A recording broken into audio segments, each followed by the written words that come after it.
তো 50 ওয়াক্ত মেরাজের রাতে নামাজ নিয়ে যখন নামতেছেন, মুসা আলাইহিস সালাম বললেন, আল্লাহ আপনাকে কি দিলেন গিফট? আল্লাহ নবী সাল্লাল্লাহু আলাইহি ওয়াসাল্লাম বললেন, আমাকে গিফট হিসেবে দিয়েছে 50 ওয়াক্ত নামাজ। কয় ওয়াক্ত?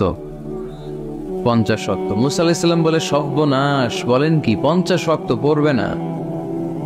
আমি তো আপনার আগে দুনিয়াতে নবী হিসেবে এসেছিলাম, আমার ফিল্ড ওয়ার্কের এক্সপেরিয়েন্স আছে, উম্মত চড়াই খাইছি তো আমি জানি পড়বে না। আপনি যে দেখেন কমায় আনা যায় কিনা। পড়ি নাকি আমরা? 5 ওয়াক্ত তো পড়ি না, ঠিক কিনা? তো গেলেন যে বললেন আল্লাহ, মুসা আলাইহিস সালাম তো বলে যে পড়বে না আমার উম্মত, কমায় দেন না। আল্লাহ 5 ওয়াক্ত কমায়া 45 ওয়াক্ত দিলেন। আবার নেমে আসলেন কত? 45। মুসা আলাইহিস সালাম বলে, আবার যান, আবার পড়বে না, কমায় নেন, ভালো হবে। আবার গেলেন, আবার 5 কম। আবার আসলেন, সাইয়েদনা মুসা আলাইহিস সালাম বললেন, আবার যান, পড়বে না। আবার গেলেন, 9 বারে 5 নং 45 ওয়াক্ত কমায় দিয়া রাখলেন কয় ওয়াক্ত? 5 ওয়াক্ত নিয়ে আল্লাহর হাবিব ফিরে আসতেছেন। মুসা আলাইহিস সালাম বললেন, কি অবস্থা, কয় রাকাত, কয় ওয়াক্ত? আল্লাহর হাবিব বললেন, এবার দিছে 5 ওয়াক্ত। মুসা আলাইহিস সালাম বললেন, এটাও পড়বে না, ঠিক কিনা? এটাও পড়বে না, কমায় নিয়ে আসেন। এবার আল্লাহ রাসূল সাল্লাল্লাহু আলাইহি ওয়াসাল্লাম বলতে আরম্ভ করলেন, কি বলেন, 9 বার গেলাম, আর কত যাওয়া যায়? আর পারুম না, লজ্জা লাগে, আমার শরম লাগে। সহিহ বুখারীতে এই কথাটাই এসেছে, আস্তাহি মির রব্বি, আমার এবার লজ্জা লাগে যেতে। শরম বলেও তো একটা কথা আছে। কয়বার যাওয়া যায় আল্লাহর কাছে? সুবহানাল্লাহ পড়েন। সকালবেলা কুরবানির হাটে যাবে গরু বিক্রি করতে, বউরে কয়, বউ একটা দাম ক। বউ বলে, কত কমু? বল যে 50,000। তো বউ কয়, বললাম 50,000। তো এরপর বাজারে যখন নিয়ে গেছে, এক লোক এসে বলতেছে, ভাই গরুটা 40,000 দিবে? তখন সে বলে, আল্লাহর কসম, সকালবেলা একজন 50,000 দাম কইছে, দেই নাই। সকালে 50,000 কইছে, এরই তো দেই নাই, আপনার 40,000 কেমনে দেই? এরকম ডাকাইত আছে রাডাই। আল্লাহ রাসূল সাল্লাল্লাহু আলাইহি ওয়াসাল্লাম মদিনার খেজুরের বাগান বাজার পরিদর্শনে গেলেন। যে খেজুরের স্তূপ দেখে আল্লাহ রাসূল সাল্লাল্লাহু আলাইহি ওয়াসাল্লাম খেজুরের স্তূপে হাত ঢুকায় দিলেন। ঢুকায় দেওয়ার পরে তিনি দেখলেন পানি, ভিতরে কি? আর উপরে শুকনা খেজুর। আল্লাহ হাবিব বললেন, ভিতরে পানি, উপরে শুকনা কেন? কয়, বৃষ্টি হয়েছে। আর বৃষ্টি হলে তো সব জায়গায় পানির সয়লাভ থাকবে। আল্লাহ রাসূল সাল্লাল্লাহু আলাইহি ওয়াসাল্লাম রেগে গেলেন আর বললেন, মান গাশশানা ফালাইসা মিন্না, যে আমাদেরকে ধোঁকা দেয় সে আমার উম্মত হতে পারে। The person who deceives us, he is not among us. যে লোক আমাদের ধোঁকা দেয় সে আমাদের অন্তর্ভুক্ত। মুসলমানরা কি ধোঁকা দিতে পারে? খাদ্যে ভেজাল দিতে পারে? ওজনে কম দিতে পারে? মাছে ফরমালিন দিতে পারে? টেন্ডারবাজি করতে পারে? চাঁদাবাজি করতে পারে?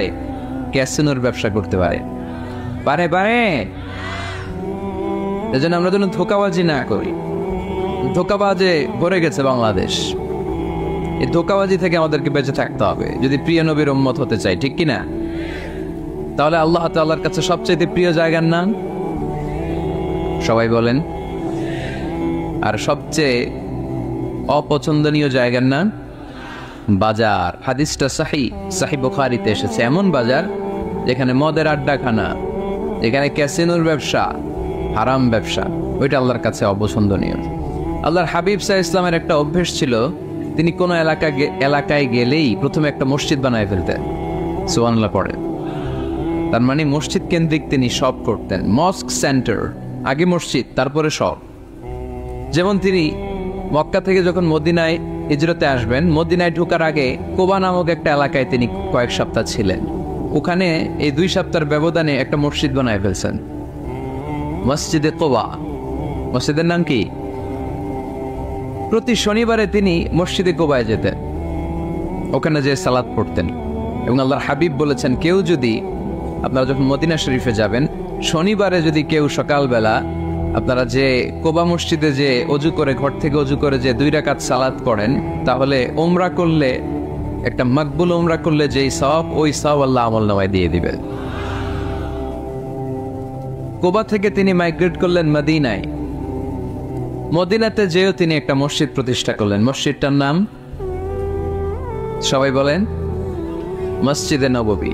আল্লাহ রাসূল সাল্লাল্লাহু আলাইহি ওয়াসাল্লাম খুব চমৎকার লোকেশন বাছাই করতে পারতেন। লোকেশন তিনি দেখলেন কোথায় করলে ভালো হয়, কোথায় কোথায় কোথায় খুঁজতে খুঁজতে এমন জায়গাটা পছন্দ হলো, সেখানে ছিল পুরাতন খেজুরের বাগান, ধ্বংসাবশেষ, আর ছিল মুশরিকদের কবর। আল্লাহর হাবিব বললেন, মুশরিকদের কবরগুলোরে হাড্ডি আর কঙ্কাল সহ উঠায় ফেলো, উঠায় আরেক জায়গায় দাফন করো, সুবহানাল্লাহ পড়েন, কেটে সমান করো, ধ্বংসাবশেষ ভেঙে মাটির সাথে গুড়িয়ে দাও, এখানে হবে আমার মসজিদ। স্থাপিত হলো মসজিদে নববী, সুবহানাল্লাহ পড়েন। এখানেই 10 বছর বিষ্ণু ইসলাম ইমাম ছিলেন, খতিব ছিলেন। এজন্য যারা ইমাম, যারা খতিব, তাদের অনেক দায়িত্ব। তারা বিষ্ণু ইসলামের রেখে যাওয়া দায়িত্ব পালন করছে। আল্লাহর হাবিবের যে চাকরি ছিল, ইমাম সাহেবদের একই চাকরি। আল্লাহর হাবিবের যে দায়িত্ব ছিল, ইমাম সাহেবদের একই দায়িত্ব, কিন্তু তাদের বেতনটা বড্ড কম এদেশে, তাই না? সামান্য কিছু বেতন দিয়ে ইমাম মুয়াজ্জিনদেরকে আমরা রাখি, এটা ঠিক না। এজন্য টাঙ্গাইলবাসীদেরকে আমি প্রথম যে মেসেজটা দিতে চাই, ইমাম মুয়াজ্জিন আর খাদেমদের বেতন বাড়ায় দেন।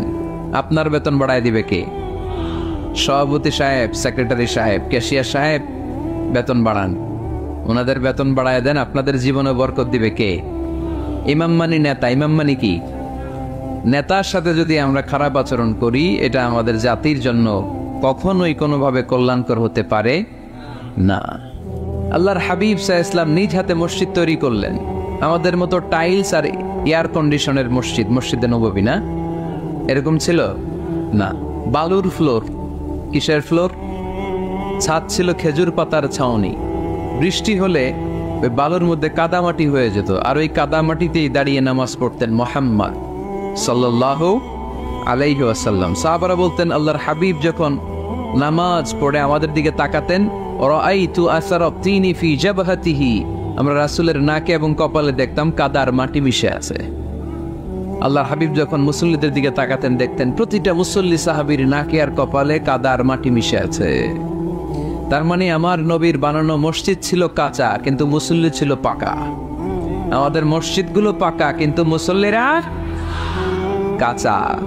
পাকা মুসল্লি হইতে হবে, মসজিদকে আবাদ করতে হবে। কি করতে হবে? আওয়াজ করে বলেন, কি করতে হবে?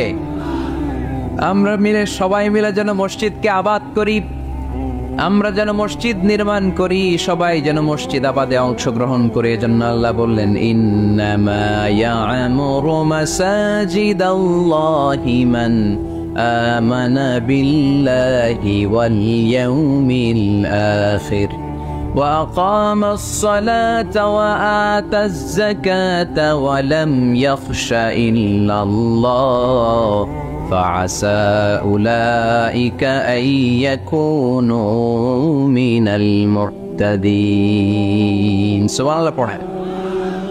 নিশ্চয়ই মসজিদ আবাদ করে তারা যারা আল্লাহয় বিশ্বাস করে, আখিরাতে বিশ্বাস করে, সালাত কায়েম করে, যাকাত আদায় করে, আল্লাহ ছাড়া কাউরে ভয় পায় না।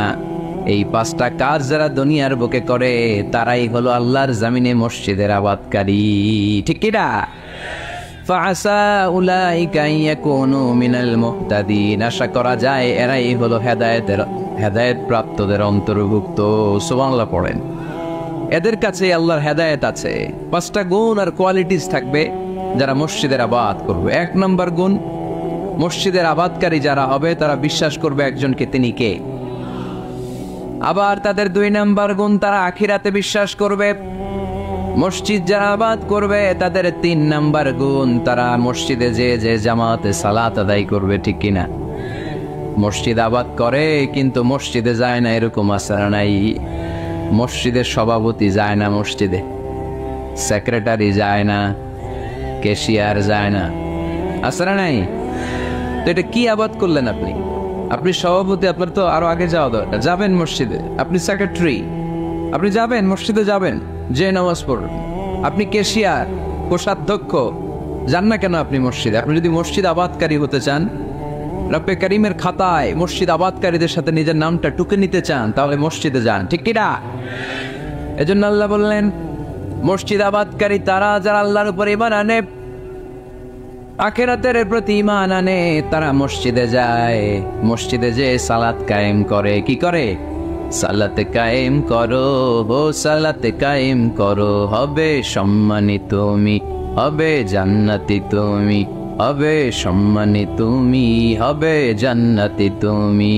দিবে কাল হাসরে শীতল ছায়া আরশে আজিম, রব্বিয়াল আলা রব্বিয়াল আযীম, রব্বিয়াল আলা রব্বিয়াল আযীম। সুবহানাল্লাহ পড়েন। আউয়ালু মা ইউহাসাবু বিহিল আবদু ইয়াউমাল কিয়ামাতি আস-সালাহ। কিয়ামতের দিন সর্বপ্রথম যে জিনিসটার হিসাব আল্লাহ নেবেন সেটা কি? সালাত। কুরবানির গোশতের সাথে যেটা খায়, তাই না? সালাত মানে নামাজ। এই নামাজের হিসেবটা সর্বপ্রথম আমাদের কাছ থেকে চাইবে কে? আপনার আমলনামার এই হিসেব যদি আপনার জন্য কিয়ামতের দিন সহজ হয়ে যায়, পুরো আমলনামাটারে সহজ করে দিবে কে? আর এই সালাতের হিসাবে যদি গন্ডগোল লাগে, সব গন্ডগোল লাগাই দিবে কে?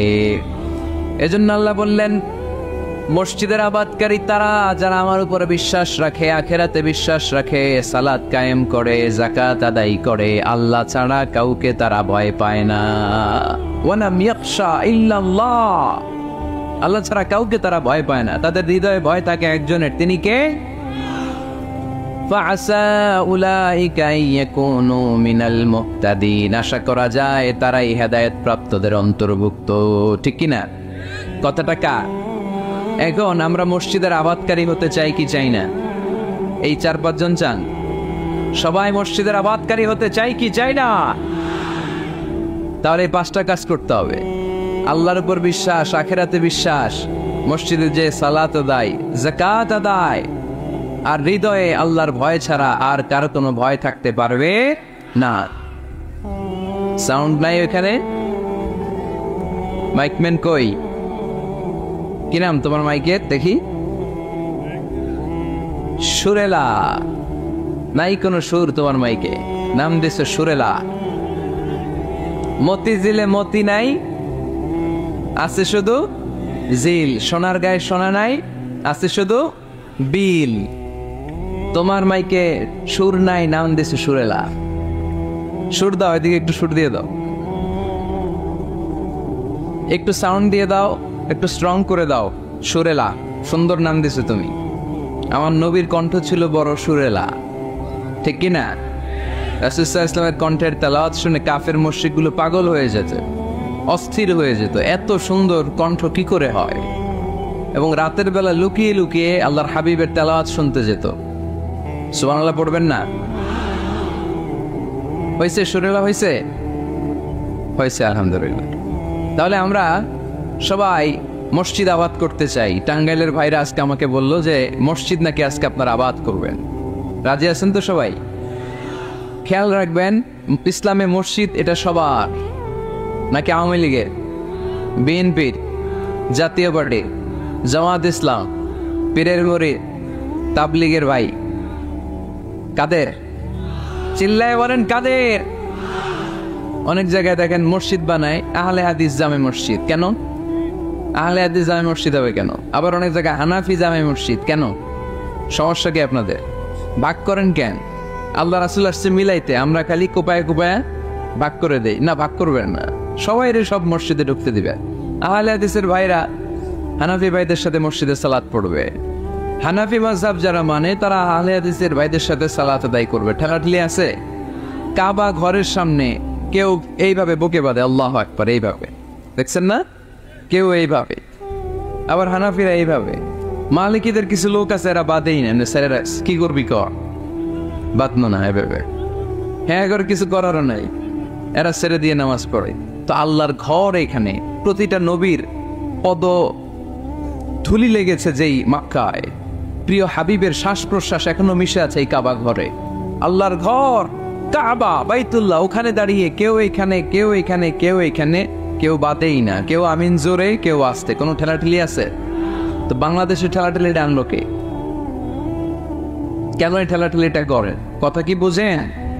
ঠেলাঠেলির দিন শেষ, ঐক্য গড়ার বাংলাদেশ। চিল্লায় বলো ঠিক কিনা? আমরা ঐক্য চাই। অনেক ভুল বোঝানো হয়েছে আমাদেরকে, অনেক ন্যারো মাইন্ডেড বানিয়ে রাখা হয়েছে। সংকীর্ণতার দিন শেষ, পরিবর্তন হতে শুরু করেছে। মানুষ এখন অনেক চালাক। জনগণের ধোকা দেওয়া, তাওহীদপন্থী মুসলমানদের গোজামিল দিয়ে বুঝ দেওয়ার দিন শেষ। জোরে বলেন ঠিক কিনা? যেটা বলবেন কোরআন সুন্নাহর আলোকে বলবেন। ইসলাম এসেছে মিলানোর জন্য, তা আপনি পিস পিস করেন কেন? আল্লাহ আপনার পিস পিস করে ফেলবে। সবাই ভাই ভাই, মসজিদ সবার। ৬০ জন খ্রিস্টান পাদ্রী নাজরান থেকে এসেছে আল্লাহর হাবিবের সাথে দেখা করতে।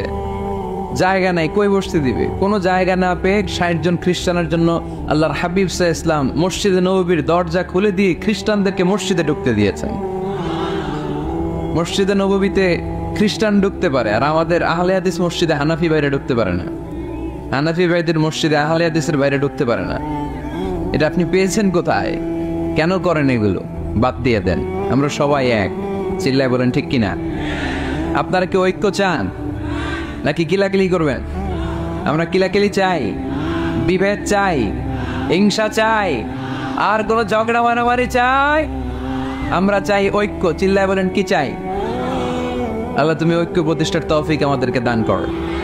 আরো জোরে বলে আমিন। এজন্য আল্লাহ বললেন ইন্নামা ইয়ামুরু মাসাজিদাল্লাহ, যারা আল্লাহ বিশ্বাসী, নামাজ পড়ে, যাকাত দেয়, আল্লাহরে ভয় করে, তারাই মসজিদের আবাদ করে। উমরানুল মাসাজিদ, কেমন করে মসজিদের আবাদ করবেন? ১ নাম্বার, মসজিদ নির্মাণের মাধ্যমে মসজিদের আবাদ হয়, ঠিক কিনা? আল্লাহ হাবিব বললেন মান বানা লিল্লাহি বাইতান মিন মালিহি বানাল্লাহু লাহু বাইতান ফিল জান্নাহ। নিজের অর্থ ব্যয় করে যে দুনিয়ার বুকে মসজিদ বানায়া দেয়, আল্লাহ তার জন্য জান্নাতে ঘর বানায়া দেয়। ইন্না মিম্মা ইয়ালহাকু আল মুমিনু মিন হাসানাতিহি বা'দা মাউতিহি, মৃত্যুর পরে কোন মানুষ যে সওয়াবগুলো অটোমেটিক সব সময় ধারাবাহিকভাবে পেতে থাকে, তার মধ্যে একটা হচ্ছে দুনিয়াতে সে যদি কোনো মসজিদ বানিয়ে যায়, তার পার্সেন্টেজ সওয়াব যতদিন এই পৃথিবী থাকবে ততদিন আপনার আমল নামায় ওই সওয়াবের পার্সেন্টেজ পাঠিয়ে দিবে কে? তার মানে মসজিদ আবাদের ১ নাম্বার পদ্ধতি মসজিদ বানানো। মসজিদ আবাদের ২ নাম্বার পদ্ধতি বারবার মসজিদে যাওয়া, মসজিদে যে জামাতে সালাত আদায় করা। মসজিদের সাথে সম্পর্কের দরকার আছে না নাই? মসজিদে যে জামাতে সালাত আদায় করা। সালাতুল জামাআ তাফদুলু সালাতাল ফাজরি বি২৭ দারাজা। একা নামাজ পড়লে যেই সওয়াব, মসজিদে যে জামাতে পড়লে ২৭ গুণ সওয়াব হয়ে যায়। এজন্য জামাতে সালাত পড়বেন তো। তার মানে ১ নম্বরে পেলাম মসজিদ বানানো, ২ নম্বরে পেলাম মসজিদে যে জামাতে নামাজ পড়া, ৩ নম্বরে মসজিদের সাথে হৃদয়টারে ঝুলিয়ে রাখা। মসজিদের সাথে হৃদয়টা ঝুলে থাকবে। ৭ শ্রেণীর ব্যক্তিকে আল্লাহ তাআলা কিয়ামতের দিন আরশের নিচে ছায়া দিবে। এর মধ্যে ১ শ্রেণীর ব্যক্তি ওই ব্যক্তি যে ব্যক্তির হৃদয়টা সবসময় মসজিদের সাথে ঝুলে থাকে, লেগে থাকে। জোহরের নামাজ পড়ে খালি টেনশন, কিরে আসরের সময় কখন হবে। আসর পরে চিন্তা করে মাগরিবে আমি কই থাকবো, তখন মসজিদ থাকবে কই, নামাজটা হবে কিনা। মাগরিব পড়ার পরে একটাই চিন্তা, ঘুমের আগে এশাটা যেন ঠিক মতো হয়, ঠিক কিনা? এরকম মুসল্লি আছে না নাই? আল্লাহর হাবিব বললেন যারা সবসময় হৃদয়টারে মসজিদের সাথে এইভাবে লাগিয়ে রাখে, আরশের নিচে তাদেরকে সেদিন ছায়া দিবে কে? আল্লাহর আরশের ছায়া ছাড়া ওই দিন আর কোনো ছায়া থাকবে নাকি? আকাশের সূর্য মাথার কাছে নেমে আসবে, জমিনটারে তামার জমিন বানিয়ে দেওয়া হবে। জিহ্বাটা তৃষ্ণার চোটে বের হয়ে নাভি পর্যন্ত কুকুরের মতো ঝুলতে থাকবে। মানুষগুলো চিৎকার মারবে, কোনো ছায়া নাই আরশের ছায়া ছাড়া। ওই আরশের ছায়ার নিচে ওই ব্যক্তিকে আল্লাহ ছায়া দিবেন যার হৃদয়টা মসজিদের সাথে লেগে থাকে, সবসময় মসজিদের সাথে মনটা পড়ে থাকে। এরকম আছে না নাই? মসজিদে বারবার যেতে চায়। মসজিদে যাওয়ার জন্য যতগুলো কদম ফেলবেন, প্রতিটা কদমে আপনার মর্যাদা ১ স্ট্যাটাস ১ তলা বাড়ায় দেয় কে? গুনাহগুলো মাফ করে দেয় কে? আবার মসজিদে যদি কোনো দিন হালাকায় বসেন, আল্লাহর রহমত চারদিক থেকে আপনারে বেষ্টন করে ফেলে। আল্লাহর ফেরেশতারা আপনাদের জন্য দোয়া করতে থাকে। তাহলে মসজিদ আবাদের ১ নাম্বার নমুনা হলো মসজিদ বানানো। মসজিদকে আবাদ করার ২ নাম্বার নমুনা হলো মসজিদে জামাতের সাথে সালাত আদায় করা। মসজিদ আবাদের ৩ নাম্বার নমুনা হলো হৃদয়টা মসজিদের সাথে ঝুলিয়ে রাখা। মসজিদ আবাদের ৪ নাম্বার নমুনা হলো নিজ হাতে মসজিদকে পরিষ্কার পরিচ্ছন্ন রাখা। মসজিদ যাবে দিচ্ছেন কে কে? দেখি হাত তোলেন। প্রত্যেক দিন দেন? আলহামদুলিল্লাহ, আলহামদুলিল্লাহ। এটা সাইয়েদনা ইব্রাহিম আলাইহিস সালাম আর ইসমাঈল আলাইহিস সালামের ডিউটি ছিল। ডিউটিটা দিছিল কে? চিল্লায় বলেন কে? আল্লাহ বললেন তাহহিরা বাইতিয়া লিত-তাইফিনা ওয়াল আকিফিনা ওয়ার রুকআইস সুজুদ। মসজিদেরি ঝাড়ু বারদার ও কামারে হাত শোনো আমার মুনাজাত। পড়েন, শোনো শোনো ইয়া ইলাহি আমার মুনাজাত, শোনো আমার মুনাজাত। পড়েন আমিন। খাদেম ঝাড়ু দিল কিনা? মসজিদের ফ্লোর মুছলো কিনা? মুয়াজ্জিন হুজুর মসজিদ ঝাড়ু দিল কিনা? মসজিদে বালু আছে কিনা? সবাই যে চেক করে। দায়িত্ব কি শুধু খাদেমের আর মুয়াজ্জিনের কাঁধের উপরে নাকি আমাদের কাঁধেও মসজিদ পরিচ্ছন্ন রাখার দায়িত্ব আছে? দুইজন নবীকে আল্লাহ বললেন, সাইয়েদনা ইব্রাহিম যাকে উপাধি দিয়েছেন আল্লাহ খালিল, আমার মসজিদ পরিষ্কার করো, বাপ বেটা মিলে ঝাড়ু দাও। সাইয়েদনা ইসমাঈল ইব্রাহিম মসজিদ ঝাড়ু দিতে পারলে আপনি কোন লাট সাহেব কি হয়ে গিয়েছেন? আপনি মনে জ্বালা যন্ত্রণা, ঘরে মারামারি, শান্তি নাই, মসজিদে চলে যান, মসজিদ মুছে দেন, একটু ঝাড়ু দিয়ে দেন, আপনার ঘরের সব অশান্তিরে শান্তি বানায় দিবে কে? মনের জ্বালা যন্ত্রণা দূর করে দিবে কে? এই জন্য হৃদয়ে যদি কষ্ট থাকে, জ্বালা যন্ত্রণা থাকে, অসুখ থাকে, অশান্তি থাকে, মসজিদে যান, মসজিদটা ঝাড়ু দেন, এতিমের মাথায় হাত বুলায় দেন, হৃদয়টারে প্রশান্ত করে দিবে কে? তাহলে এই কাজগুলো করার মাধ্যমে আমরা মসজিদ আবাদ করবো। রাজি আছেন? আপনাদের টাঙ্গাইল জেলায় সবচেয়ে বড় মসজিদ কোনটা?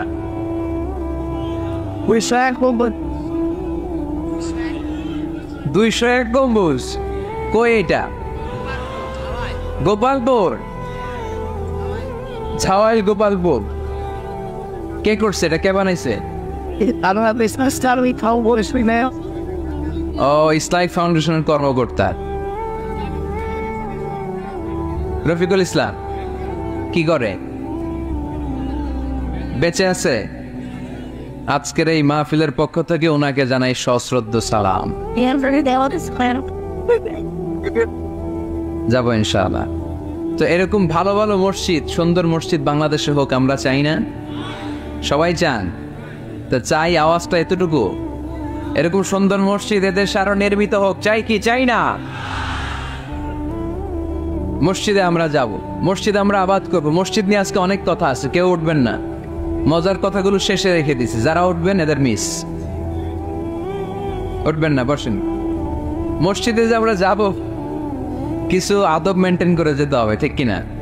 অজু ছাড়া ঢোকা যাবে? অজু নিয়ে ঢোকার দরকার আছে না নাই? আবার আল্লাহ বললেন, ইয়া বানি আদম খুযু যিনাতাকুম ইনদা কুল্লি মাসজিদ। ও বনি আদম, মসজিদে যখন নামাজ পড়তে যাও সবচেয়ে ভালো কাপড়গুলো গায়ে দিয়ে যাও। আদেশটা কার? কিন্তু আমরা যখন মসজিদে ঢুকি সবচেয়ে চিরা পাড়াটা পরে ঢুকি, আছে না নাই? পুরান দুরান চিরা পাড়া, যেটা আর চলে না ওইটা গায়ে দেয়া যায়। আর বিয়ের অনুষ্ঠানে সুন্নাতে খাতনা, পহেলা বৈশাখ, এসো হে বৈশাখ তোমারে আদর করি। 31st নাইটে যখন প্রোগ্রামে যাই, বিশ্ব ভালোবাসা দিবসে যখন ভালোবাসা করতে যাই, তখন সুন্দর সুন্দর পাঞ্জাবি আছে না নাই? তখন নতুন জামা। বিশ্ব ভালোবাসা দিবস আসতেছে, ওইটা কি দিবস? ব্যয়া দিবস। আহা, আমার কিশোরগঞ্জে মাহফিল ছিল গত বছর এই ভালোবাসা দিবসের দিন। দেখি সবগুলার হাতে গোলাপ ফুল। গোলাপ ফুল শেষ, পুরো কিশোরগঞ্জের সব গোলাপ ফুল শেষ। ফুলের দোকানে যাই দেখলাম কিচ্ছু নাই, কয় হুজুর গত রাতেই শেষ। বিশ্ব বেহায়া দিবস, এগুলোর সাথে আমাদের কোনো সম্পর্ক নাই।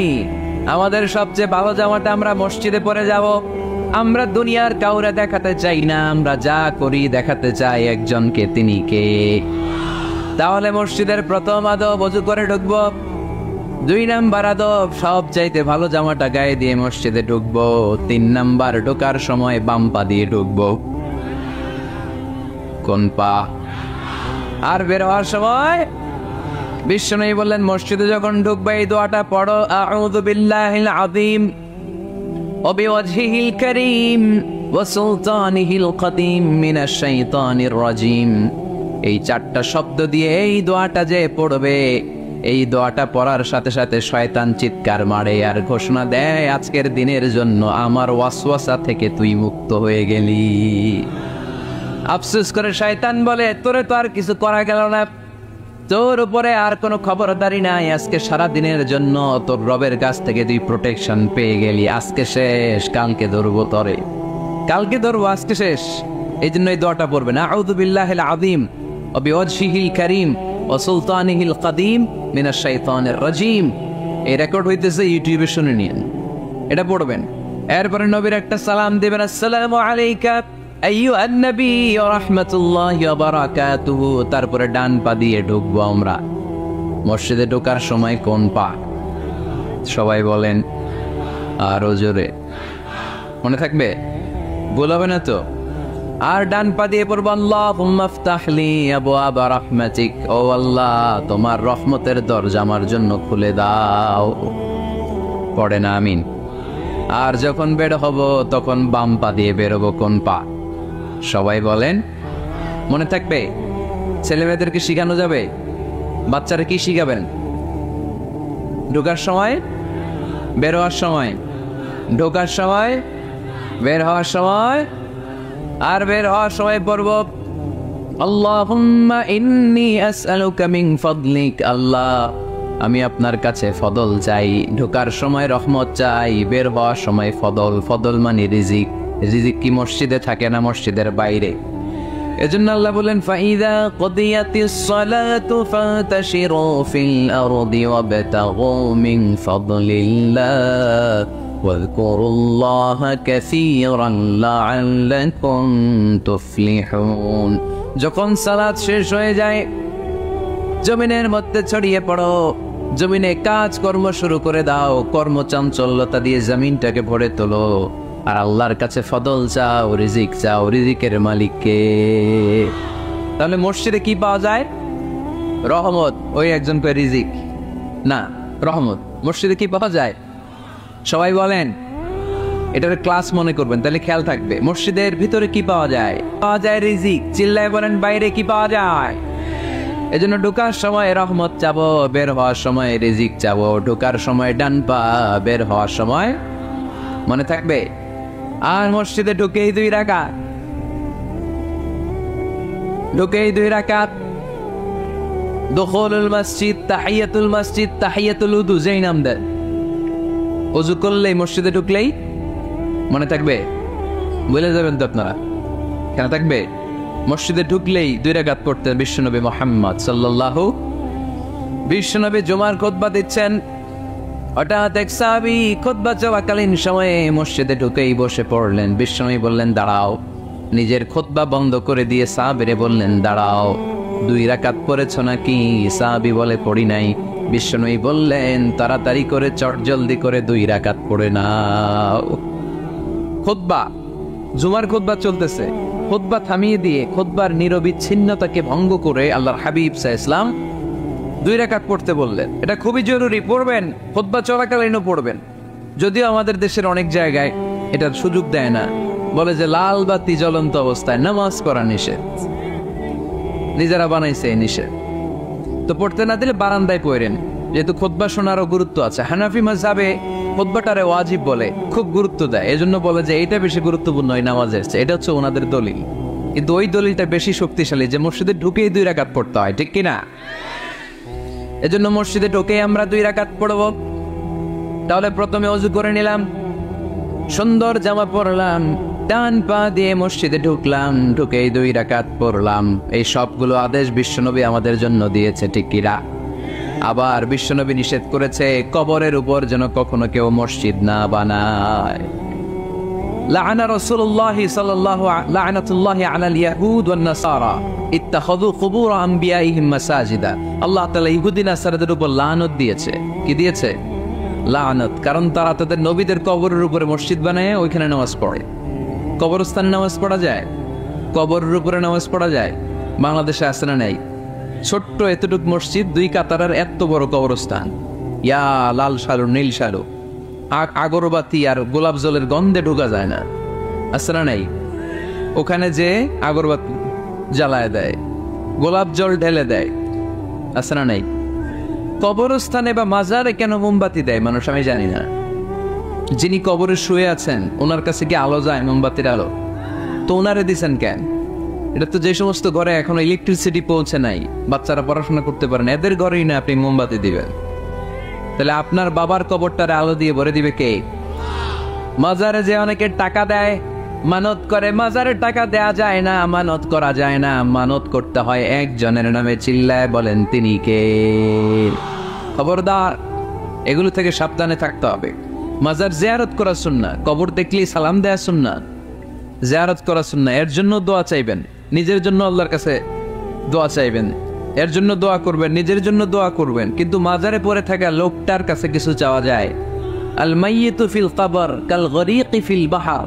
সাঁতার না জানা ব্যক্তি সাগরে পড়লে যেরকম অসহায়, কবরে শুয়ে থাকা ব্যক্তিটা তার চেয়েও বেশি অসহায়। সে আপনার জন্য কি করবে? আপনি তার জন্য দোয়া করলে সে কিছু পাবে। সে আপনার কিছু করায় দিতে পারবে? করতে পারে একজন, তিনি কে? চিল্লায় বলতে হবে তিনি কে? কেউ ফিরে না খালি হাতে, আল্লাহরে তোর দরবারেতে। ঠিক কিনা? পড়েন সবাই, কেউ ফিরে না খালি হাতে, আল্লাহরে তোর দরবারেতে। এজন্য কবর কেন্দ্রিক কোনো মসজিদ নেই। আগে মসজিদ, পরে হবে কবর। যেমন বিশ্বনবী আগে তৈরি করেছেন মসজিদে নববী, তার পাশে হয়েছে বিশ্বনবীর কবর, তার বাম দিকে হয়েছে বাকিউল গারকাত, বাকি কবরস্থান মাকবারাতুল বাকি, যেখানে বিশ্বনবীর স্ত্রীরা শুয়ে আছেন, সাহাবারা শুয়ে আছেন রাদিয়াল্লাহু তাআলা আনহুম ওয়া আনহুন্না। তাহলে আগে হবে মসজিদ, তারপরে কবর। কবর কেন্দ্রিক কোনো মসজিদ বানানো যাবে? মনে থাকবে এটা। টাঙ্গাইল এরকম আছে যে আগে কোনো আল্লাহর ওলির কবর ছিল, এর উপরে বিশাল মসজিদ বানাইতেছে, আছে? নাই, আলহামদুলিল্লাহ, খুব ভালো। কবর কেন্দ্রিক মসজিদ বানাবেন না, মসজিদ আর কবরস্থানে গ্যাপ রাখবেন, তাহলে ভেজাল হওয়ার সম্ভাবনা আছে না নাই? এরপরে বিশ্বনবী মসজিদকে ক্লিন রাখতে বলেছেন। আমার রাসূলুল্লাহ সাল্লাল্লাহু আলাইহি ওয়াসাল্লাম বিবিনাইল মসজিদি ফি দুআ ওয়া আন তুনাযযাফা ওয়া তুতায়্যাবা। আল্লাহর হাবিব বলেছেন, এলাকায় তোমরা মসজিদ বানাও, মসজিদগুলোরে পরিষ্কার রাখো, আতর আর সুগন্ধ দিয়ে তোমরা পারফিউম করে দাও। মসজিদটারে সুগন্ধযুক্ত করে রাখবেন, পারফিউম করে রাখবেন। আরব দেশে মসজিদের বাখুর জ্বালিয়ে দেয়, উদ জ্বালিয়ে দেয়, মসজিদে ঢুকলেই কলিজাটা ঠান্ডা হয়ে যায়, নামাজ পড়তে মনে চায়, কোনো দুর্গন্ধ নাই। এজন্য মসজিদ পরিচ্ছন্ন রাখার দরকার আছে না নাই? এরপরে বিশ্ব ইসলাম বললেন, মসজিদের সর্বশেষ আদব হলো তোমরা যখন মসজিদ বানাবা, খবরদার মসজিদকে অতিমাত্রায় ডিজাইন করা যাবে না। অতিমাত্রায় ডিজাইন করা যাবে না। আমরা এতই ডিজাইন করি, কোনটা মসজিদ আর কোনটা কমিউনিটি সেন্টার চিনাই যায় না, আছে না নাই? না, অতিমাত্রায় ডিজাইন না, যতটুকু লাগে। গরম লাগে, এয়ারকন লাগান, নো প্রবলেম। নিচে সমস্যা, সিম্পলি টাইলস দিয়ে দেন। কিন্তু লাইটিং ফাইটিং, লাল নীল বাতি, এই কারুকার্য ওই কারুকার্য, এটা করতে নিষেধ করেছেন মুহাম্মদ সাল্লাল্লাহু। বিশেষ করে মসজিদের কেবলার দেয়ালে। কোন দেয়ালে? কেবলার দেয়ালে কোনো ঘড়ি থাকতে পারবে না, কোনো ক্যালেন্ডার থাকতে পারবে না, সব পিছনে। ইমাম সাহেব ঘড়ির টাইম দেখে নিবে। সামনে ক্যালেন্ডার থাকলে নামাজের সময় ক্যালেন্ডারের ভিতরে যে মাদ্রাসা মসজিদ, ওইখানে নজর পড়ার সম্ভাবনা আছে না নাই? বিভিন্ন জিনিস লেখা থাকে, নামাজও পড়ি, ওইটাও পড়ি, আছে না নাই? নামাজ পড়ে কয়টা বাজলো, ঘড়ির দিকে নজর পড়ার সম্ভাবনা আছে না নাই? এই জন্য কেবলার দেয়ালটা যদি সাদা মাটা রাখা যায় সেটাই ভালো। আপনার নজর থাকবে সেজদার দিকে। ডানে একটা নজর দিলে আল্লাহ বলে ফিরে আয়, সেজদার দিকে তাকা। আরেক দিকে নজর দিলে আল্লাহ বলে ফিরে আয়, সেজদার দিকে তাকা। আবার যদি টাইলসের দিকে নজর দেন, আল্লাহ বলে ফিরে আয়, সেজদার দিকে তাকা। আবার যদি নজর দেন, আল্লাহ রেগে যেয়ে বলে, না হাজাত আলী ইলা সলাতিক, তোর এই নামাজের কোনো দরকার আমার নাই। যে আল্লাহ তাআলাকে খুশি করার জন্য সালাত পড়তে আসলাম, উনি যদি বলে তোর এই নামাজের দরকার আমার নাই, তো কার জন্য সালাত পড়লেন আপনি? এজন্য মসজিদের সামনের ওয়ালে যত কম ডিজাইন হওয়া যায়, ঘড়ি, ক্যালেন্ডার ইত্যাদি ফিত্যাদি, লেখাজোখা, এগুলো সামনে না, এগুলো পেছনে দিতে পারলে ভালো। ইভেন জায়নামাজের মধ্যেও কাবা ঘরের ডিজাইন আছে না নাই? এটা ইহুদিদের ষড়যন্ত্র। আমরা বোকা শোকা মুসলমান, ওরা সর্বপ্রথম জায়নামাজের মধ্যে কাবা ঘরের ডিজাইন দিছে। কোন ডিজাইন? আর আমরা মুসলমানরা মনের অজান্তে নিজের কাপড়ে নিজে লাথি মারি। কথা বলেন, কথা বলেন। এই জন্য খবরদার, কোনো মসজিদের ডিজাইনওয়ালা, কোনো কাবা ঘরের নমুনাওয়ালা, মসজিদুল আকসার গম্বুজলা, মসজিদে নববীর কোনো গম্বুজলা জায়নামাজ আমরা কিনবো না। আমরা না কিনলে ওদের ব্যবসা শেষ, ঠিক কিনা? ফ্রেশ জায়নামাজ কিনবেন। কি জায়নামাজ? ফ্রেশ, সিম্পলি ফুল হইতে পারে, সাদা হইলে আরো ভালো। ফ্রেশ কোনো মসজিদ, বিশেষ করে কাবার ডিজাইনওয়ালা তো কিনাই যাবে না। ওইটার মধ্যে দাঁড়ায় আছে ইমাম সাহেব, আছে না? নেই? মনে থাকবে, মনে থাকবে। এই জন্য বিশ্বনবী বললেন, মসজিদ নির্মাণ করো, মসজিদের সাথে হৃদয়টারে ঝুলিয়ে রাখো। কিয়ামতের দিন এই মসজিদের ওসিলায় জান্নাতের বাড়ি বানায়া দিবে কে? আবার বিশ্বনবী বললেন, লা তুসাদ্দুর রিহাল ইল্লা ইলা সালাসাতি মাসাজিদা। এই দুনিয়ার বুকে 3টা মসজিদের দিকে শুধু বিশেষ সওয়াবের উদ্দেশ্যে ভ্রমণ করা যায়। এই 3টা মসজিদ ছাড়া বিশেষ সওয়াবের উদ্দেশ্যে পৃথিবীর কোনো মসজিদে ভ্রমণ করা যাবে। জামিয়া কাসিমিয়া নরসিংদীর একটা মাদ্রাসা আছে, 3 দিন ব্যাপী প্রোগ্রামের শেষ দিন আমি থাকি। লক্ষ লক্ষ লোক হয়ে গিয়েছে, বুকে খুব ব্যথা পেয়েছিলাম। তো তারপরও স্টেজে উঠলাম, এক হিন্দু বোন কালিমা পড়বে। আমি বললাম, না, একে তো আমি পড়াবোই না, দ্বিতীয়ত স্টেজে তো নারীর আসার দরকার নাই। হুজুর আপনার অফিসে বসে আপনার 7 জন সহ পড়ায়। এলাকার গণ্যমান্যরা, আবেগ, আমাদের এলাকার নাম হবে, এলাকাটা স্মরণীয় হয়ে থাকবে, ইউটিউবে যাবে। তো হুট করে নিয়ে আসছে ওই হিন্দু বোনকে। আমি বললাম, হুজুর মাপ চাই, দোয়াও চাই, আমি পড়াইতে পারবো না, আপনি পড়ান। তা আমি এখানে বসা, আমাদের সকলের শ্রদ্ধা বাদন শাহেখ সৈয়দ কামালউদ্দিন জাফরি হুজুর শাহাদা বাক্য পাঠ করালেন।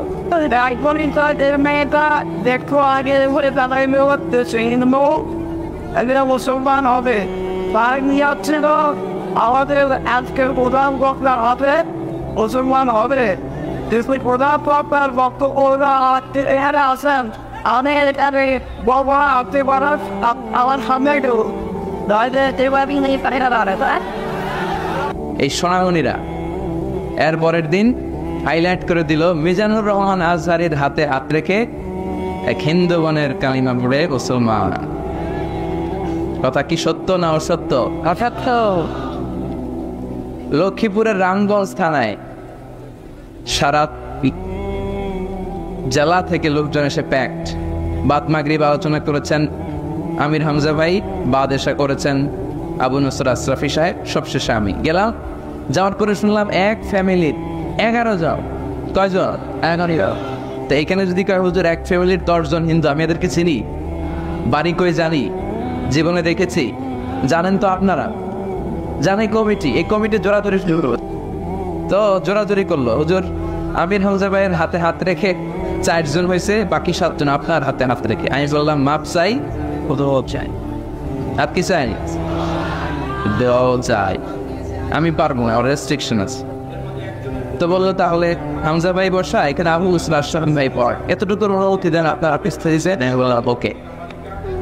তো আমাদের সকলের শ্রদ্ধা ভাজন আবু নসর আশরাফি ভাই শাহাদা পড়াবেন। এই সোনামণিরা they are in their mission, ওনারা আমাদের মিশন নিয়ে আছে। তো তারা আবার ইয়ে করে দিল, মিজানুর রহমান আজহারের হাতে হাত রেখে লক্ষ্মীপুর জেলার রামগঞ্জ থানার এক হিন্দু ফ্যামিলির 11 জন কালিমা পড়ে মুসলমান। কথা কি সত্য? অসত্য, তাই না? তো এই অসত্য নিউজগুলো তোমরা করবা না। এর পরের দিন জানলাম বিশাল ঘটনা। এইখানকার ফ্যামিলির এক লোক ছোট মুসলমান ফ্যামিলির ছিল, পরে ভারতে যে হিন্দু পরিবারের থেকে বিয়ে করে হিন্দু হয়ে গেছে, পূজা করে পার্বণ করে, হিন্দু না। পরে তার বাকি 10 জন আত্মীয়, এগুলো তো সব হিন্দুই, উনি ছিল পূর্বে মুসলমান, ধর্মান্তরিত হয়ে হিন্দু হয়ে গেছে, আসছে এখন কালিমা পড়তে চায়। তো আমাদের এই অতি উৎসাহের কারণে এরা আর এখন বাংলাদেশে নাই।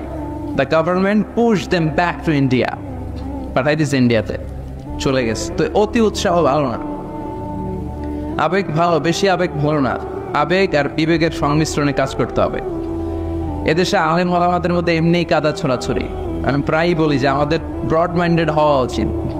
এক বক্তা আরেক বক্তারে গালি দেয়, আছে না নাই? একটা গল্প শুনছি, এক বক্তা নাকি তার আগের বক্তারে বলছে একটা ছাগল আর এর আগের বক্তা এই বক্তারা বলে গেছিল এটা একটা গরু।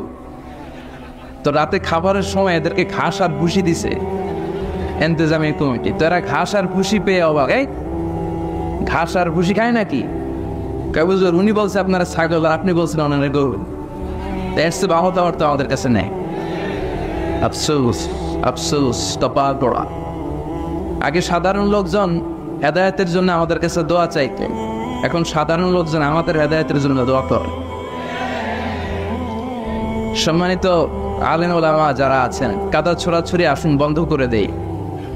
একটা সময় আসবে জনগণ আমাদেরকে বয়কট করবে। এই যে ধর্মপ্রাণ মুসলমানদেরকে আমরা খেপায় তুলতেছি, আমরা একে অপরকে গালিগালাজ করি, হিংসা, কাদা ছোড়াছুড়ি, একজনের 12টা আরেকজনের সহ্য হয় না। তা আমরা যে ভাই এটা ভুলে গেছি। আমরা যে সীসাডালা প্রাচীরের মতো, যখন আমরা একা থাকি তখন আমরা ব্যক্তি, যখন আমরা সবাই মিলি তখন আমরা শক্তি। এটা নাই এখন। এজন্য আমি বলবো এমনি আলেমদের মধ্যে কাদা ছোড়াছুড়ি, আর তোমরা সোনামণিরা যদি এই কাজ করো তাহলে এটা ঠিক হবে না। অনেক বক্তা আকার ইঙ্গিতে কোনো একটা কথা বলতে চায়, কারো নাম বলে নাই, কিন্তু সোনামণিরা ওইখানে নাম দিয়ে দেয়। এক জায়গায় আমার ছবি আমি এমনে, আরেক জায়গায় আরেক বক্তার ছবি উনি এমনে। মানে তৃতীয় বিশ্বযুদ্ধের পরিস্থিতি। আসলে হয়তো আমিও ওনাকে কিছু বলি নাই, উনিও আমাকে কিছু বলে নাই। ওদের সামান্য কয়েকটা ভিউয়ারের জন্য এটা কবিরা গুনাহ করছো তোমরা। আমি যেখানে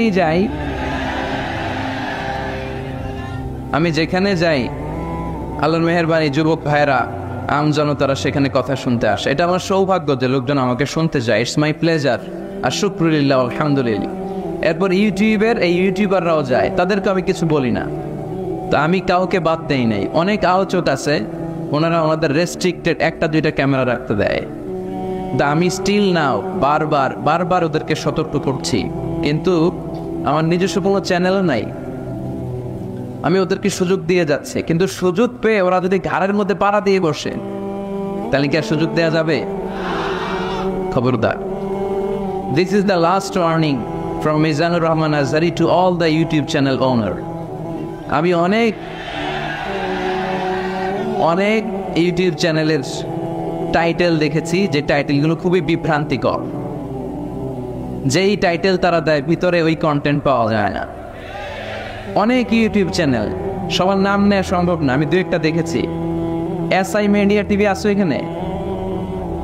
এসআই মিডিয়া, আতিক টিভি আসো? আতিক টিভি আছে? আজাদ টিভি ঠিক আছে। Muslim TV, Mallick TV, Islamic tune সহ আরো অনেক চ্যানেল। অনেক বিভ্রান্ত ছড়িয়েছে তোমরা, বারবার আমি তোমাদেরকে সুযোগ দিয়েছি। This is the last warning, this is the last and final warning from Mizanur Rahman Azhari to you. Be aware of my warning. যদি তোমরা বিভ্রান্তি ছড়াতেই থাকো, নেক্সটে তোমাদেরকে আর সুযোগ দেওয়ার সুযোগ আমার থাকবে না। আমি তোমাদেরকে অনেক সুযোগ দিয়েছি, অনেক বিভ্রান্তিকর টাইটেল তোমরা দাও। এগুলো করবে আর, শুধু আমার ক্ষেত্রেই না, কোনো আলেমে দিনের ব্যাপারেই করবে আর। এবং সাধারণ জনগণদেরকেও বলি, খবরদার কোনো আলেমে দিনকে নিয়ে গীবত চর্চা করবেন না। তাই কাউকে গালি দিয়ে কিছু বলবেন না, ফেসবুকেও কোনো বাজে কমেন্ট করবেন না। সে আলিয়া হোক, সে কৌমিয়া হোক, সে আহলে হাদিস হোক, সে জামাত ইসলাম হোক, সে পীরের মুরিদ হোক, সে আমার তাবলীগের ভাই হোক, আমরা সবাই ভাই ভাই। চিৎকার করে বলতে হবে ঠিক কিনা? ভাই আমরা যেন কোনো আলেমকে গালি না দেই। ওলামারা হচ্ছে নবীদের ওয়ারিস, আমরা যেন তাদেরকে শ্রদ্ধা করি। কখনো এক হুজুরের ভক্ত ফলে ওই হুজুরকে গালি দিলাম, ওই হুজুরের ভক্ত আবার এই হুজুরকে গালি দেয়, আসে না? খবরদার, এগুলো বন্ধ করেন। আল্লাহকে ভয় করেন, আল্লাহকে ভয় করেন। এই দুনিয়াটা ক্ষণিকের, এই ক্ষণিকের লোভ, লালসা, ক্ষমতা, বাহাদুরি, জনপ্রিয়তা, এগুলোর জন্য ইসলামকে আমরা বিসর্জন দিতে পারি না। এই ইসলাম আমাদের কাছে আমানত, এই চেয়ারটা আমানত প্রত্যেক বক্তার কাছে, এই শ্রোতাগুলো আমানত। না খেয়ে এসেছে এরা, could you imagine that? They all are hungry here. না খেয়ে এসেছে, না খেয়ে টাকা খরচ করে জনগণের টাকায় মাহফিলের আয়োজন করে, আর আমরা এক হুজুরের ডাউন দেই। এগুলোর দিন শেষ। জনগণ এখন অনেক সচেতন, উল্টা পাল্টা বলে ধর্মপ্রাণ মুসলমানদেরকে গোজামিল দেওয়ার দিন শেষ হয়ে গেছে। এজন্য এখানে কথা হবে কোরআন থেকে আর সুন্নাহ থেকে। রাজি আছেন সবাই? আল্লাহ তুমি আমাদের সবাইকে এক করে দাও, নেক করে দাও। আরো জোরে পড়ি আমিন। আজকের আলোচনার বিষয় বিয়ে। আজকের আলোচনার বিষয় ইয়াং পোলাপান খুশি। বিয়ে করো নাই কে দেখ আয় না আপনার দেখি আজকে তোমাদের একটা গতি করা যায় কিনা। চেয়ারম্যান সাহেব আছেন? আপনার হাতে রেখে গেলাম এগুলারে, অবাকাগুলারা দেখেন। করো নাই? জীবনও বিয়ে করো নাই? হ্যাঁ, গার্জিয়ান বোঝে না।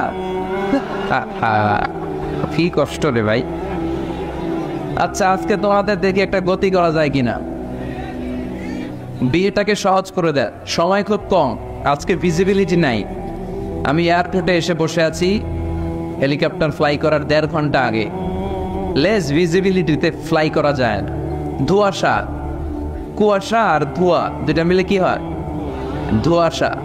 এই ধোঁয়াশার কারণে উঠতে পারে না। 1.5 ঘন্টা পরে আমরা উঠেছি, তাও খুব আস্তে আস্তে এসেছি। এই সামান্য কিছু দূরেও দেখা যায় না। ফরিদপুরের আকাশ ভালো, ঢাকার আকাশ কিন্তু এরকম না, ভয়ঙ্কর খারাপ। সো আমাকে 4টার আগে আবার হেলিকপ্টারে উঠতে হবে। হাতে সময় খুব কম। যতটুকু সময় আছে আমরা এর মধ্যে কোরআন সুন্নাহর আলোকে কথা শুনবো ইনশাআল্লাহ। ইনশাআল্লাহ। আলোচনার বিষয় বিয়ে। আলোচনার বিষয় কি? বিয়ে। খুশি? হ্যাঁ, মুরব্বীরা কথা কয় না। খুশি খুশি? আচ্ছা, তো আমার প্রিয় ফরিদপুরের ভাইয়েরা খুব মনোযোগ দিয়ে শুনতে হবে। কানগুলো খরগোশের কানের মতো খারাপ। প্রতিটা মিনিটকে আমরা কাজে লাগাতে চাই, যেহেতু সময় কম। আমাকে শেষ পর্যন্ত সহযোগিতা করতে হবে। ওঠা বসা করা যাবে না, আওয়াজ করা যাবে না। তাতে অল্প সময় বরকত বাড়াই দেবে কে? বিয়েকে সহজ করে দেন। নাম্বার 1, বিয়েকে কি করবেন? সহজ করে দেবে। এখন এই দেশে বিয়ে সহজ না কঠিন? যেই সমাজে বিয়ে কঠিন ওই সমাজে জিনা সহজ। যেই সমাজে জিনা সহজ ওই সমাজে বিয়ে কঠিন। ঠিক কি না? বিয়ে করতে লাগে 10 লাখ। বিয়ে করতে কত লাগে? জিনা করতে? তুমি আমি রাজি। তুমি আমি রাজি। এই যে হারাম সম্পর্ক বিয়ের আগেই, এই গার্লফ্রেন্ড বয়ফ্রেন্ড, এগুলো ফরিদপুরে ঢুকছে নাকি? হ্যাঁ, গার্লফ্রেন্ড আছে কার কার দেখি? দেখছেন সাহস কত? দেখছেন? হাত নামা বেটা। না, আমার যুবক ভাইয়েরা, আমার কলেজের টুকরা যুবকেরা, এই গার্লফ্রেন্ড বয়ফ্রেন্ড এই পদ্ধতিতে সম্পর্ক বিল্ড আপ করাকে হারাম করে দিয়েছে কে? এদেশে উচ্চ শিক্ষার নামে, ক্যারিয়ার গড়ার নামে ছেলেদেরকে অনেক দেরিতে বিয়ে দেওয়া হয়। Late marriage. আমরা লেট ম্যারেজকে না বলে দেব। লেট ম্যারেজকে কি বলবো? না। ইংরেজিতে বলে দিলাম নো। বলেন, লেট ম্যারেজকে কি বললাম? ফাইন। আর টাইমলি ম্যারেজ, সময় মতো বিয়ে, এটাকে আমরা বলে দেব ইয়েস। টাইমলি ম্যারেজকে কি বলবো? ইয়েস। এগুলোই বুঝে না তো, ওগুলো বোঝার জন্য তো আসছি আমরা। ছেলের বাবা মেয়ের বাবা বিয়েটারে সহজ করে দেয়। বিয়ে করতে চাইলে এই যে ইয়াং ছেলেগুলো যে বিয়ে করতে চায়, আসবেন না, উড়িয়ে দিবেন না। এটা ভালো। বিয়ের চেয়ে ভালো কাজ পৃথিবীতে হতে পারে না। সবচেয়ে ভালো হচ্ছে বিয়ে। বিয়ে করাই দিবেন। এই যে বিয়ে না করার কারণে তরুণ তরুণীরা যে যৌন তাড়নায় পাপ সম্পর্কে জড়িয়ে যাচ্ছে, দৈহিক সম্পর্কে জড়িয়ে যাচ্ছে, এই পাপের ভাগিদার, এই পাপের পার্সেন্টেজ মা বাবা কাঁধেও আছে না নাই? ছেলে বিয়ে করতে চাইলে কই তুই নিজের পায়ে দাঁড়া। তোকে আমাদের পায়ে দাঁড়াইছে? ও তো নিজের পায়ে দাঁড়ায়। সহযোগিতা করে। ছেলের বাবা সহজ হন, মেয়ের বাবা সহজ হন, বিয়ে করায় দেন। বিয়ের চেয়ে ভালো কাজ পৃথিবীতে হতে পারে, কারণ প্রথম বিয়েটা হয়েছে জান্নাতে। সুবহানাল্লাহ করবেন না? সাইয়েদনা আদম আলাইহিস সালাম আর হাওয়া আলাইহিস সালাম। বুঝে শুনে উত্তর দেন। সাইয়েদনা আদম আলাইহিস সালামের শৈশব ছিল? শৈশব কৈশোর ছিল। জন্মগ্রহণের পরেই যুবক আর যুবতী। সুবহানাল্লাহ বলেন। রব্বুল আলামিন সাইয়েদনা আদম আলাইহিস সালামকে তৈরি করলেন যুবক করে, সাইয়েদাতুনা হাওয়া আলাইহিস সালামকে তৈরি করলেন যুবতী করে। যুবক যুবতী দিয়েই তাদের জীবন শুরু, তাই জীবনের শুরুতে বিয়ে পড়ায় দিলেন কে? وقلنا يا آدم اسكن أنت وزوجك الجنة وكلا منها حيث شئتما رغدا ولا تقربا هذه الشجرة فتكونا من الظالمين. পড়েন আল্লাহু আকবার। আল্লাহ ডেকে বললেন, আদম তুমি আর তোমার স্ত্রী হাওয়া দুইজনে মিলে জান্নাতে থাকো, কিন্তু জান্নাতের নিষিদ্ধ গাছের কাছে যেও না, নিষিদ্ধ ফলটাও খেও না। এই ফল ছাড়া জান্নাতের যা যা খেতে মন চায় সব তৃপ্তি সহকারে খাও। সুবহানাল্লাহ। তাহলে সাইয়েদনা আদম আলাইহিস সালাম আর হাওয়া আলাইহিস সালাম এই দুইজনের মধ্যে বিয়ে পড়াই দিলেন কে? এই পৃথিবীর সব নবীরা বিবাহিত ছিলেন। কি ছিলেন? বিবাহিত ছিলেন। আরবাউন মিন সুনানিল মুরসালিন, 4টা সুন্নাত সব নবীদের সুন্নাত। তিরমিজির হাদিস। 1 নাম্বার আল হায়া, লাজুকতা। সব নবীরা লজ্জাশীল ছিলেন। কি ছিলেন? এজন্য বাচ্চাকে লজ্জাশীলতা শিখাবেন। অন্যের সামনে ছোট বাচ্চার প্যান্ট খুলে ফেলবেন না। ওরা অনেকে এগুলো করে, বাচ্চাদের প্যান্ট খুলে ফেলে আর বলে সমস্যা কি, ছোট মানুষ তো, খোল বেটা খোল, প্যান্ট খোল। এখানে যদি প্যান্ট খোলা শিখান, নাফরমান হবে, টেন্ডারবাজ হবে, এগুলো চাঁদাবাজ হবে। ঠিক কিনা? ভদ্রতা তার মধ্যে আসবে না, শিষ্টাচারিতা আসবে না। ছোট বাচ্চা হলো, তার একটা প্রেস্টিজ আছে না নেই? কখনো বাচ্চাদের প্যান্ট খোলা যাবে?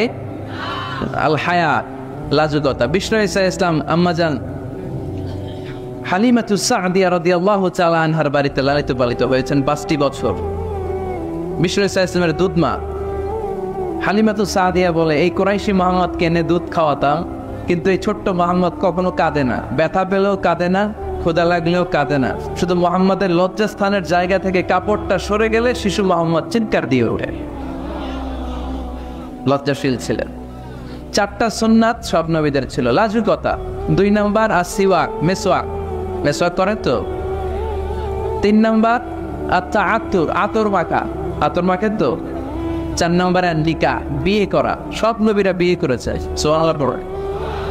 এক্সেপ্ট অল্প কয়েকজন ছাড়া, যেমন ইয়াহইয়া আলাইহিস সালাম, সাইয়্যিদা ওয়া হাসুরা, উনি ছিলেন নেতা এবং নারীদের প্রতি অনাসক্ত। অনেকে আরো কয়েকজনের ব্যাপারে বলে। ইবনে তাইমিয়া আলাইহি রাহমা বিয়ে করেননি। ইবনু জারির আত-তাবারি আলাইহি রাহমা বিয়ে করেননি। ইমাম আন-নাওয়াবি বিয়ে করেননি। এরকম হাতে গোনা কয়েকজন। তার মানে এগুলো এক্সেপশনাল। এগুলো কি এক্সেপশনাল? মেইন স্ট্রিম হচ্ছে বিয়ে করা। সব নবীরা বিবাহিত ছিলেন। এবং আল্লাহর হাবিব সাল্লাল্লাহু আলাইহি ওয়াসাল্লাম বলতেন, নিকাহ মিন সুন্নতি ফামান রাগিবা আন সুন্নতি ফালাইসা মিন্নি। বিয়ে আমি নবীর সুন্নাত, যার কাছে আমার সুন্নতের দাম নাই সে আমার উম্মত হতে পারবে না। আবার বিশ্বনবী যুবকদেরকে দেখলে ডেকে বলতেন, ইয়া মা'শারাশ শাবাব মান ইসতাতাআ মিনকুমুল বাআতা ফালইয়াতাযাওয়াজ। ও যুবক ছেলেরা, তোমাদের যাদের ক্ষমতা আছে তারা বিয়ে করো। তোমাদেরকে ডেকে বিশ্বনবী বলেছেন, ও যুবকেরা বিয়ে করো, বিয়ে করো। আর যদি বিয়ের সুযোগ না থাকে তাহলে রোজা রাখো। কি রাখো? ফাইন্নাহু লাহু বিজান। রোজা যৌন তাড়নাকে অবদমন করে, অবদমিত করে রাখে। এজন্য হয় বিয়ে করবা, আর বিয়ের সুযোগ না থাকলে রোজা রাখবা। বিয়ের চেষ্টা করলে ওই চেষ্টায় বরকত নাজিল করে কে?